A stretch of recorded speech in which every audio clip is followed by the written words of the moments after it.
New Jersey? Raise your hand, please. Please, everybody's from Northern New Jersey.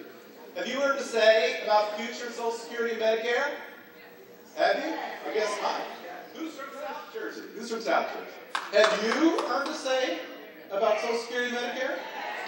Yeah. What about Central Jersey? I bet you've heard to say. Yeah, you know, that's right. Who has had the great pleasure of hosting me at their local chapter to talk about you heard to say? I'm sorry, now. Who's had the great pleasure of hosting me and our volunteers as a chapter? I see people from Montclair over here, our very first one. People from Fort Lee. Want to thank you for that, and this is all part of that. As Dave said, we are charged here with presenting you an update on what's happening with Social Security and Medicare. You hear some things on the news. You're going to hear some things during the campaign here. People running for Congress and President. But it's really important, as Dave said, to start to learn how we might strengthen these programs, what people are talking about in terms of changes, and ultimately to make your voice heard on the future of Social Security and Medicare. So I'm going to run through first some basic facts, and some of these you'll know and some of these you don't. I'll tell you the ones that you really need to know that are really important. We'll run through them pretty quick because we want to give you a chance to say what you think. First of all, who receives Social Security? The vast majority is, I do that every time. You don't have to raise your hand, but most people that are receiving Social Security benefits are receiving retirement benefits. We also, of course, have disabled workers, widows and parents, children, and spouses. Social Security, as many people in this room know, is a vital source of income. About half of seniors only in total make about $20,000 a year in income, and half of people that are on Social Security, that Social Security check represents half or more of their entire income. And for a quarter of people on Social Security, over 300,000 people in New Jersey, they rely on Social Security for 90% or more of their income. That's how important Social Security is to people. Now, this is the one that's important, okay? Social Security, one takeaway is Social Security pays for itself. It is a system where money goes into it as a system, money comes out from it. And you can see here that the vast majority, about 82%, 83%, comes from the payroll taxes that we pay. I pay 6.2% payroll tax. AARP pays 6.2%. There's also some coming in from the interest on the Social Security Trust Fund, about 14%, and a little bit from the taxation of Social Security benefits if you make a lot of money, if you're still working, receiving Social Security. But the key fact here is that Social Security is funded by itself. It does not receive money from general revenue, from other kinds of taxes. So people are living longer, they're retired longer. The birth rate is going down over the years. It's going down, so people are having less kids, there are less workers, and as you can see, this is an important slide too. The number of workers per beneficiary. So when you look over here and you see back in 1955, there were almost 9 workers for every 1 Social Security beneficiary. That has gone steadily down. It's a little over 3 right now, workers per beneficiary. That's going to go down to about 2 workers paying in for every 1 beneficiary receiving benefits. So, let's start to talk about this. Let's start to ask some questions. We're going to have our discussion focus on 3 questions on Social Security, then we'll turn to Medicare. But this is a question I'm going to ask you. We had this whole system set up where you guys were all going to have a little clicker, and everybody was going to vote, we were going to add it up, and sure enough, it didn't work. So we're going to do this by a showing of hands here, so we get to raise your hands here. But we really do want to get a sense of where people are. We filled out the survey. We want to really have a sense of where our volunteers are, particularly in this room today. And so I'll go through the question. When you think about it, I talked about Social Security not being able to pay full benefits after about 20 years or so. But in order to ensure that all benefits can be paid, which of these statements would you say you agree with the most? So I'll go through them and then I'll ask for a show of hands. You think that major changes in Social Security should be made now? You think that some changes should be made now? Maybe we should wait before making any major changes? You think that we should wait a few years before making any major changes? Or do you think that no changes should be made at all? So if you think that major changes in Social Security should be made now, please raise your hand. Let's smatter. You know, you usually try to count people. It's a smatter. We'll note that as a smatter. How many people think that some changes should be made now, but we should wait before making any major changes? Wow. This is the first time we've asked these questions, by the way. The vast majority, I'd say.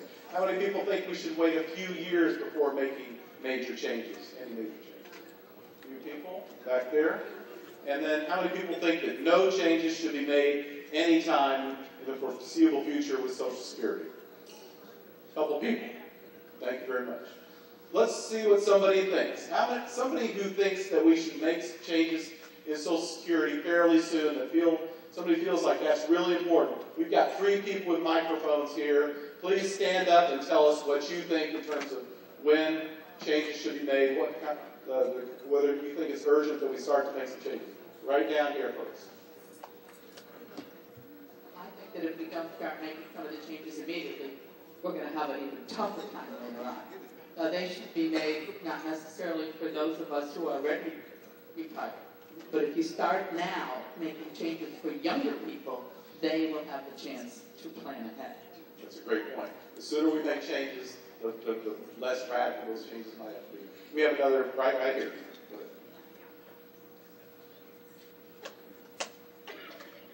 I feel like we should make some changes now, but it took a number of years for us to get to this point. So I'm afraid that we should not make sudden changes and a lot of changes, but a few changes until we can study the situation a little bit more and make less spending and taking from the Social Security benefit for investment. Very good. Thank you very much. Got one more right over here. We'll do one more. We've got 2 more Social Security questions, so don't worry. Go ahead.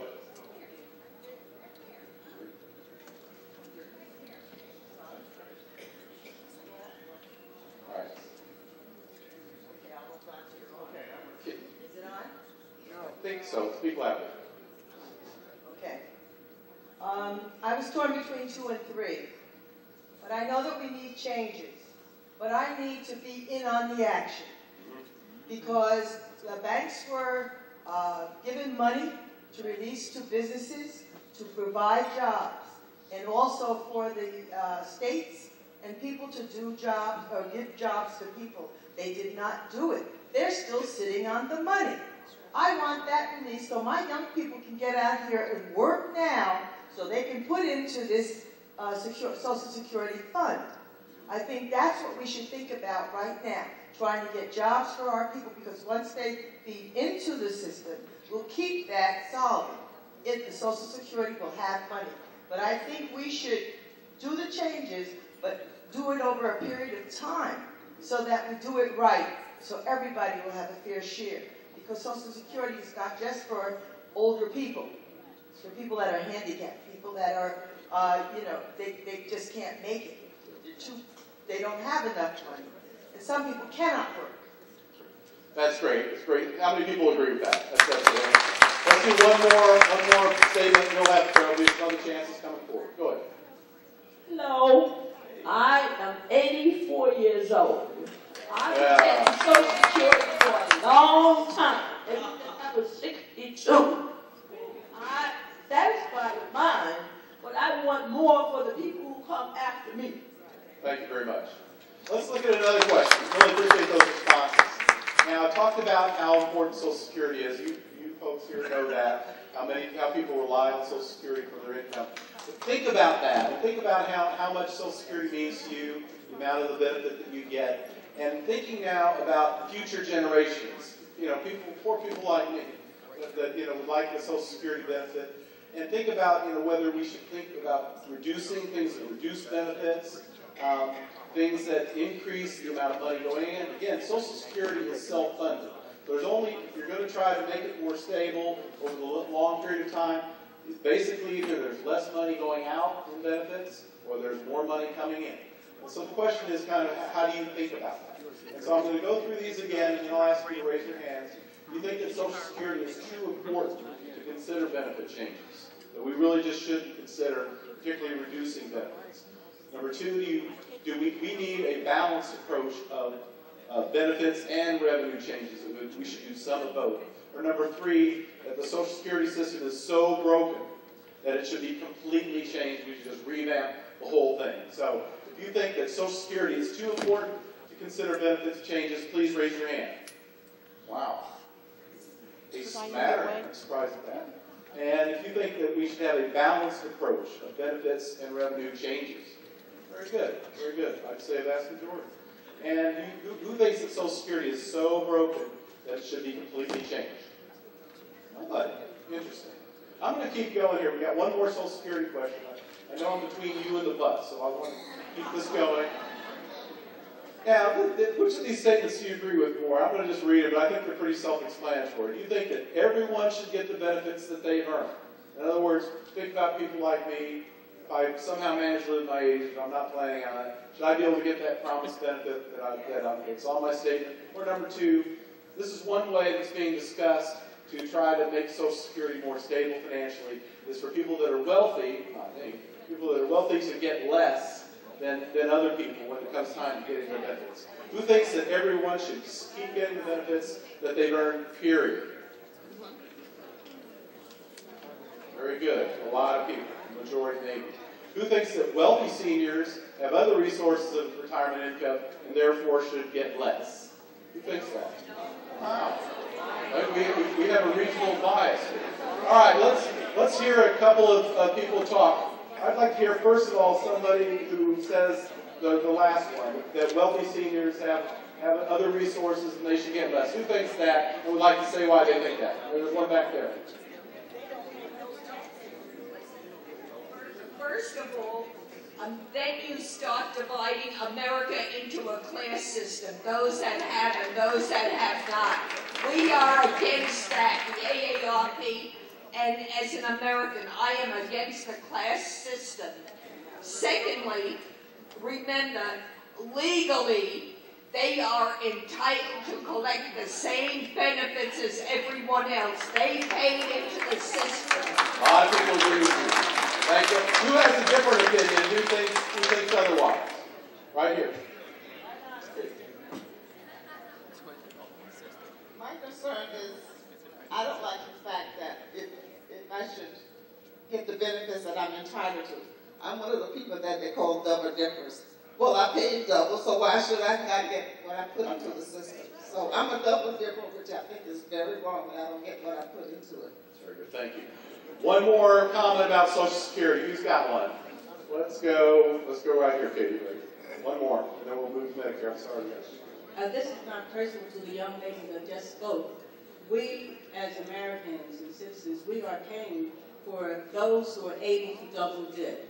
And I'm keeping it short and sweet, but that's something that we need to think about seriously. Thank you very much. All right, let's talk about Medicare. A little more complicated than Social Security. The first slide, I don't even probably have to go through. You folks know that Part A pays for hospital bills mostly, Part B, doctor bills. We've got Part D now that pays for prescription drugs. And Part C, a lot of people are on Medicare Advantage plans through a private insurance company. People know that. Now this is different than Social Security. Medicare is not funded, it's not self-funded like Social Security.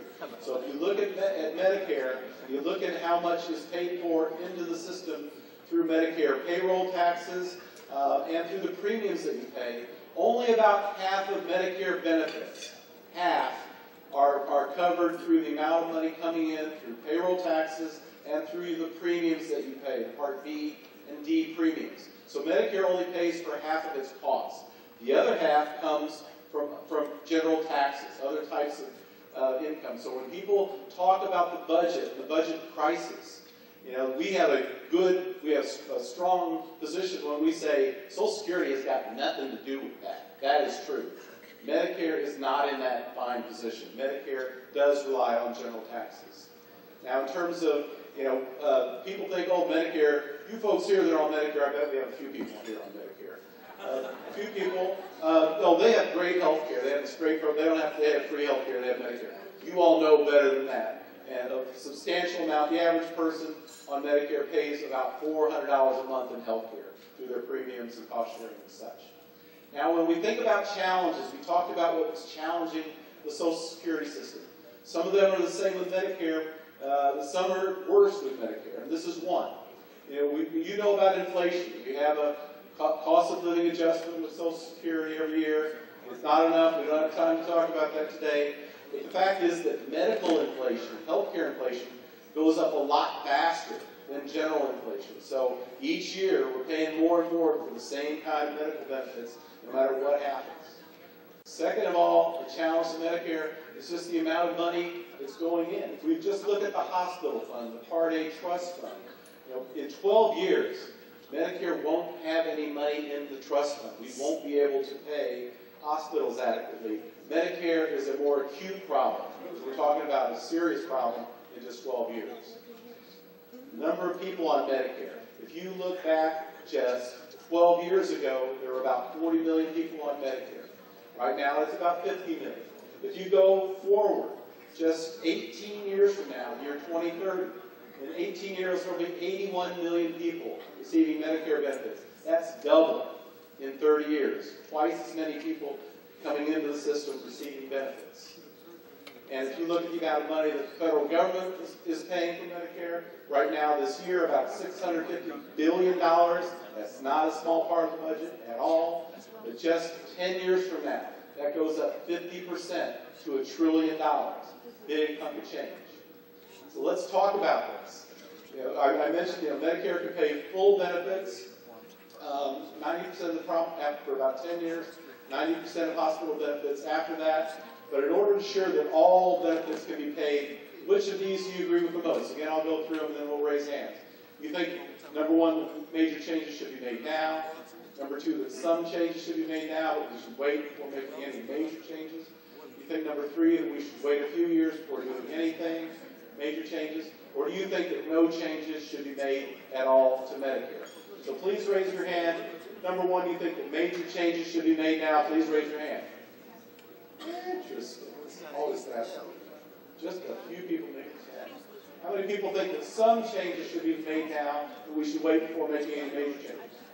Very good. Definitely the majority of people. Who thinks we should wait a few years before making major changes? Anybody? A couple people. And who thinks that no changes should be made at all with Medicare? Nobody, not surprising. Let's do another one before we go to some comments from people. Which of these statements do you agree with? Do you think that all future retirees should continue to get guaranteed coverage and care as we do now, that Medicare should work as an insurance program as it is now? Or do you think that future retirees should be given a set amount of money, some would call this a voucher, to choose among many insurance plans? You have a choice of insurance plans, more than now, but with different kinds of benefits and different cost sharing, in terms of what you pay for particular benefits.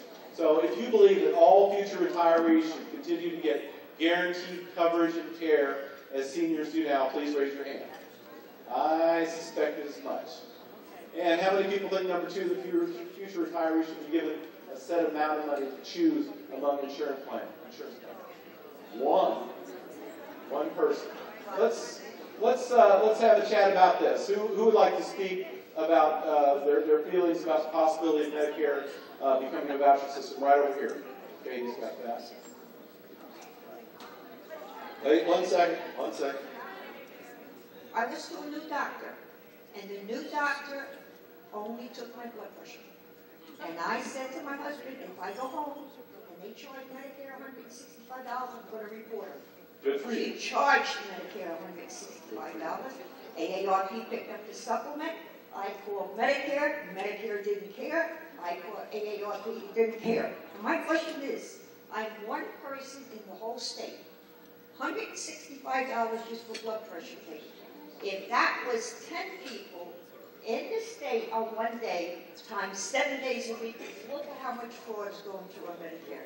There's a lot of money right there. I hear that everywhere I go. You're absolutely right. There are a lot of smart ways to shore up Medicare. Some of them actually involve paying a little bit more money. Maybe we should be paying some more for some more inspectors and auditors and such. Maybe we'd save a lot of money if we spent a little money. Who else has an opinion? Right here. I think maybe that what has to happen is we have to have more watchdogs that go and they check on these doctors with the bills that they're paying. And also the hospitals, because how many people go to the hospital and don't really look at their bill? Absolutely. And you're paying for a lot of things that were not applied to you. You didn't use them, but yet they're putting it on it because It's for the people who have charity care. And they're making up the monies by charging you. That's right. One more person who's got an opinion. Let's go ahead, Allison. Big Allison. No, wait, Allison. Wait. We want to hear you. We want to hear you because you're so smart. I just want to say, this young lady is talking about time. My aunt and I'm 88, she's 87. We had appointments with the doctor. He's a little late, and that was okay. We went in his office at 4:15. Well, when we got there were 3 people waiting already. Okay, then there were the 2 of us, 5 people. Within 15 minutes, this doctor has seen every one of us. Absolutely. There's a lot we can do, and if you have us come around to your chapters again, as we've done with some of you, we'd love to come to where you're at. The next step, as Dana said, we're going to start to talk about some very specific things that people are talking about with Medicare. There are smart ways to save money in Medicare. There may be some less than smart ways. We want to give you a full sense of what people are talking about with regard to options in terms of changes in Medicare. Let's do the final Medicare question. This is important. People have different views about changing Medicare for future retirees. Think about me. Think about Doug. Think about Angela. We need the question is, which comes closest to what you personally think? I'll go through these, and then we'll raise hands. You think that Medicare is too important to consider major changes? Is it too important? Thinking about future retirees. You think that we need a balanced approach of benefit and revenue changes? In other words, we need to look at reducing benefits somehow, and look at getting some more revenue into the system. For instance, raising the Medicare payroll tax would be an example. And then number 3, you think the Medicare system is so broken. You saw those graphs. Number of people going in, medical inflation, all those things that are challenging Medicare. You think that Medicare is so broken that it should be completely changed. So let's go through this. Who thinks that Medicare is too important to consider major changes? Stay as it is, essentially. This is a matter of people. Who thinks that we need a balanced approach of benefit and revenue changes? Wow, there you go. And who thinks that Medicare system is so broken that it needs to be completely changed, revamped, start over again, do something else? Who's got an opinion about this, about the future of Medicare? Let's go to this side of the room. May? Thank you, the whole problem with this whole thing is you got to put America to work. If you don't put them to work, there ain't going to be any money. That's the whole key to it. Thank you. I've heard that a lot. We heard that earlier today, but it's all related to the economy and the health of the nation. Let's do one more over there first, and then we'll come back this way.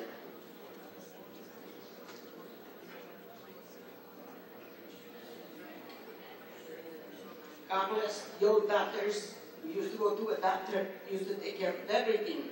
Blood pressure, urine tests, x-rays, maternity operations. Said, hey, they should check you up, and they send you to this specialist and that specialist. I think one doctor should do everything. Thank you very much. That's probably a great way to save health care, and that's actually the kind of thing people are talking about. Let's go right over here. Right behind you. Oh, sorry. Go ahead. We've heard at least 2 people here talk about putting money in through payroll taxes. I just have a suggestion that all of us could be part of a quiet revolution so as to get people back to work. And they'll be able to put money into the system. We go and we see various products that come from outside, manufactured by American countries.